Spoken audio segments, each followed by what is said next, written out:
After the operation, it would be normal for most patients to need some mild painkillers in the first week or so. That'll be very much at the discretion of the patient, but certainly it would be normal to be on some painkillers to start off with.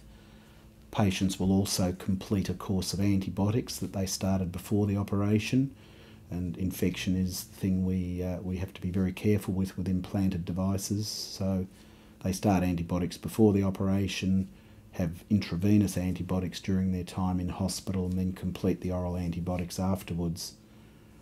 Most patients could look forward to returning to normal sexual activity with their penile implant certainly by 6 weeks, and some as early as 3 weeks after the operation. A penile implant won't interfere with a man's ability to pass urine. In the first 24 hours or so, when the penis is a little bit swollen, he may notice that his flow of urine's a little slower, but once all of that settles down, he should return to passing urine exactly as he did before.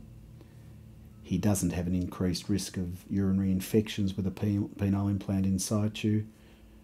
He can still go on and have procedures that involve telescopes into the bladder, etc. So it really doesn't interfere with any of the urinary functions either now or anything that may happen in the future. When a man's having sex with a penile implant in, his partner won't really be aware that he has a penile implant. All they'll know is that he has a very hard, firm erection.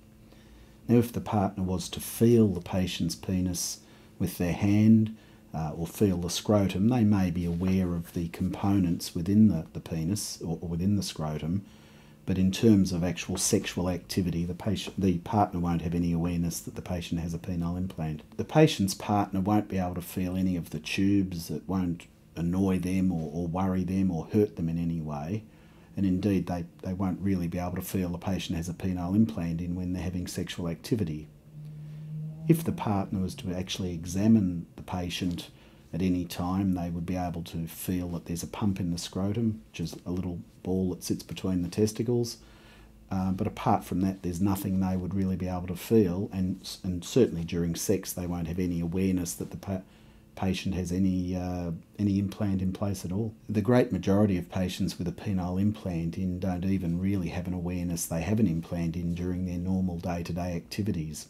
Sitting around, walking around, they can't feel the implant. They have to physically actually feel for it when they want to inflate it. So certainly there's no need for them to feel that they're strange or robotic or anything along those lines. They are able to have a good erection by pumping the implant up. The penis looks normal, it feels warm, it's hard.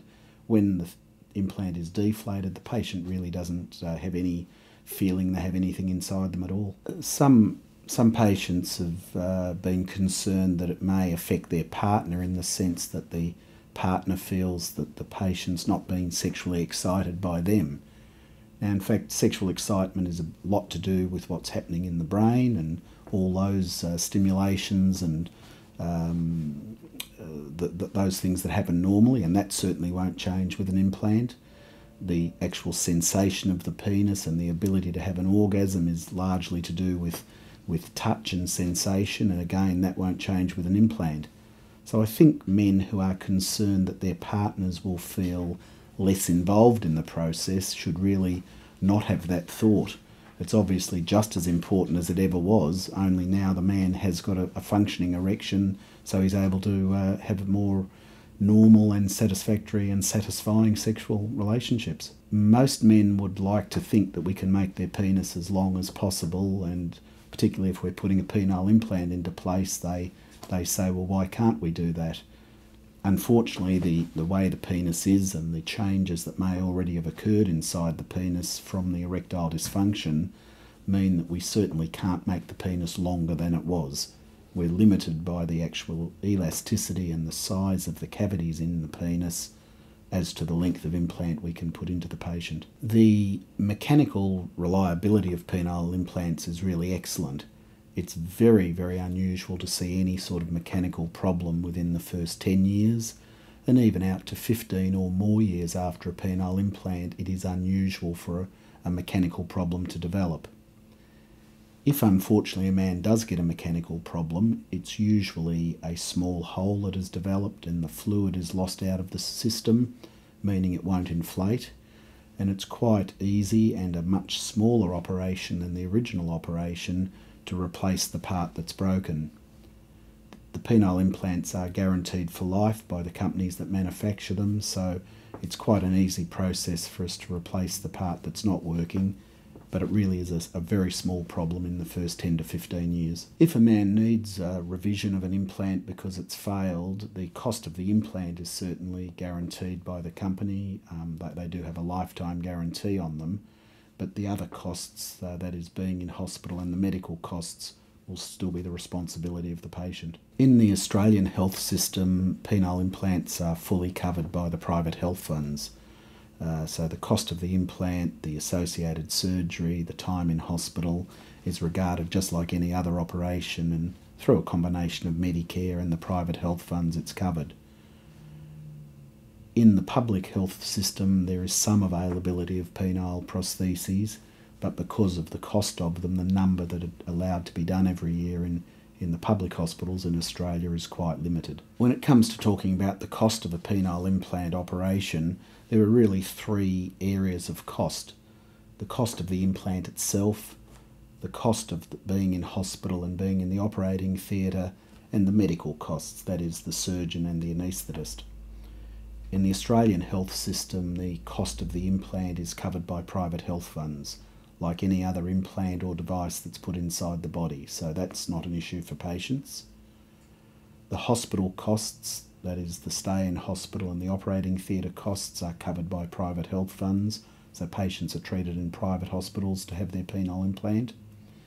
And the medical costs will be covered by a combination of Medicare and the patient's private health fund.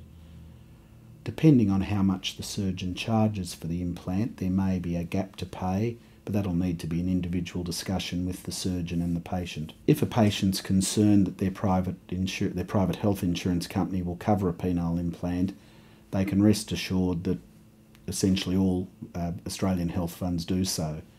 Nevertheless, if they want to be certain, they can speak to the urologist who'll be doing their operation, and the urologist staff can provide them with the item numbers, that is the code numbers that are used for a penile implant, and the patient could then approach their health fund with those item numbers to be reassured that it will be covered by their health fund. The thing that implanting urologists are most concerned about when we operate on a patient and place a penile implant is the risk of infection.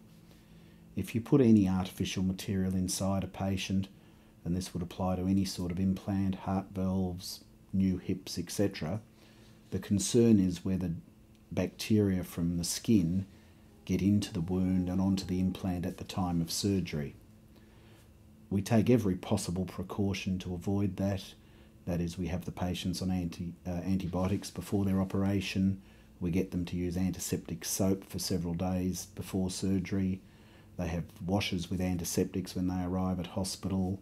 We make sure they don't have any skin lesions such as pimples or boils. We use very strong antiseptics at the time of the operation. We wash out the operative wound with antibiotics. So every possible precaution is taken, and indeed the thing that really helps us now is that the implants are either impregnated or are able to be soaked in an antibiotic solution, so when the implant's put into the patient there are antibiotics on the implant.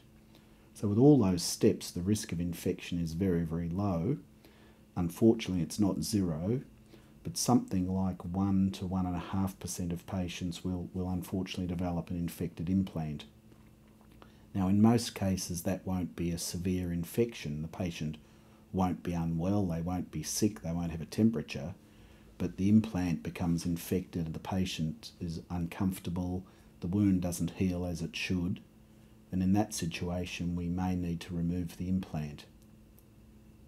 In that situation, if we remove the implant, there's quite a good chance we can wash all the spaces out with antibiotics and antiseptics and put a brand new implant in at the time and salvage the situation. And that would certainly be the thing we would try and do in those very small number of patients that do get an infection. If you consider what we